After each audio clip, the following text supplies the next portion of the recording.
আসসালামু আলাইকুম, আশা সবাই ভালো আছেন। তো আমাদের নতুন পদ্ধতিতে আমাদের ফসল করা হইতেছে কি কইরা। তো সিস্টেমটা দেখেন, জাল সিস্টেম আর কি। তো এইটা পদ্ধতি এইভাবে আমাদের এলাকায় মানে তেমন একটা করা হইতো না। তো এই সিজনে ফার্স্ট টাইম করা হয়েছে আর কি। এই যে দেখতে পাচ্ছেন চিত করলা, তারপর কইটিয়া, এই যে কইটিয়া আছে। তো এইভাবে করলে মানে সাশ্রয় হয়ে যায় আর টাকা পয়সা একটু কম খরচ হয়।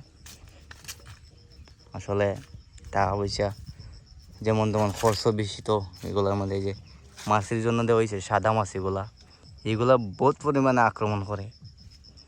তো ওই জন্য আর আমাদের ফসল হয়ে তেমন একটা সুবিধা করতে পারতেছে না। আর নিজে খাওয়ার মতন ফসল হয়ে যায়, ঠিক করা লাগতেছে না, কিন্তু নিজে খাওয়ার মতন পরিস্থিতি হয়ে যায়। তো ভালো থাকবেন। আর দিকে দেখেন তাল বানাইতেছে, এই যে আমার মামু তাল বানাইতেছে, নতুন নিয়মের তাল আর কি,